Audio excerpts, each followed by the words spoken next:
얼마 전 서울대학교에서 일하던 청소 노동자가 기숙사 휴게실에서 숨진 채 발견됐습니다.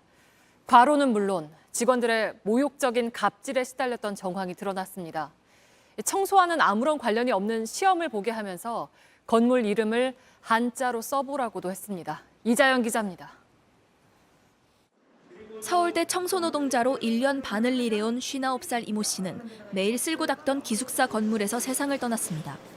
2주 전 주말 근무를 마치고 휴게실에 잠깐 몸을 눕혔다 깨어나지 못한 겁니다. 이 씨가 청소를 맡아온 구역은 기숙사 중에서도 가장 넓고 큰 건물이었습니다. 매일 700리터 가까이 되는 쓰레기는 물론 재활용품까지 처리해야 해서 하루에도 몇 번씩 분리수거장을 오갔습니다. 100개 가까이 되는 방에서 나온 쓰레기들은 이렇게 복도로 모입니다. 196명이 쓰는 4층짜리 이 건물을 이 씨는 혼자 청소했습니다.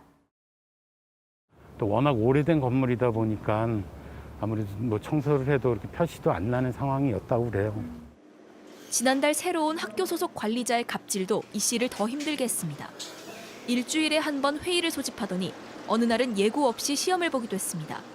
관악학생 생활관을 한자와 영어로 쓰라거나 특정 기숙사 건물이 몇 년도에 지어졌는지 시험지엔 업무와 아무 상관없는 질문이 가득했습니다. 점수가 낮으면 공개적으로 망신을 줬습니다. 저도 금요일날 엄청 이렇게 쪼이면서 밤새가고 스트레스 받아갖고 금요일날 그래서 응급차로 또 병원까지 양지병원까지 갔다 왔습니다. 네, 그래 이거 봐봐요, 이거 멍드는 거 이거 봐. 저기 주사 맞고 이제 하는. 오후에 회의를 하는데 일하다 작업복 차림으로 오면 벌점을 매겼습니다. 정장 차림에 구두를 신는 등 최대한 멋진 차림으로 오라는 공지를 어겼다는 겁니다. 서울대 측은 구체적인 사실관계를 파악 중이라고만 밝혔습니다. 학교에 요청하고 싶습니다. 근로자는 적이 아닙니다. 강압적인 태도로 근로자를 대우해 주시지 않기를 바랍니다.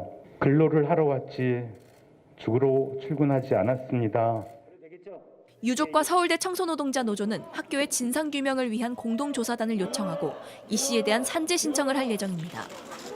JTBC 이자연입니다. 서울대 직원이 청소 노동자에게 벌인 갑질 실태, 저희가 어제 보도해드렸습니다.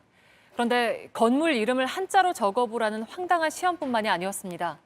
글을 잘 모르는 청소 노동자에게 불러주는 대로 반성문을 쓰라며 망신을 주기도 했습니다. 이자연 기자입니다. 서울대 청소노동자 A씨는 지난달 안전관리팀장에게 사무실로 오란 지시를 받았습니다. 오후 2시에 올라오라 그래서 올라왔더니 엄소의 자리에. 그래갖고 또 내려갔더니 또 올라오래요. 그런데 갑자기 반성문을 쓰라고 했습니다. 일을 하다 휴게실로 가 잠시 몸을 씻었는데 그러느라 불러도 오지 못했으니 근무지를 벗어난 것과 마찬가지란 겁니다. 글을 잘 몰라 쓰기 어렵다고 했더니 불러주는 대로 받아 적으란 지시가 돌아왔습니다. 또 배우지를 못해갖고선 글을 잘 모른다 그랬더니 팀장이라는 사람이 이렇게 도와준다면서 너무 조금 하평이 나갖고 지금. 지난달 숨진 청소노동자 이모 씨를 더욱 힘들게 한 것도 이런 갑질이었습니다. 서울대 교수들도 목소리를 내기 시작했습니다. 서울대 민주화교수협의회는 오늘 노사 공동조사단을 만들어 진상조사를 하고 직원들의 인권교육을 강화하라는 성명서를 발표했습니다. 서울대는 학교 인권센터에 이번 사건에 대한 조사를 의뢰하고 갑질 논란이 불거진 안전관리팀장을 다른 업무에 투입하겠다고 밝혔습니다.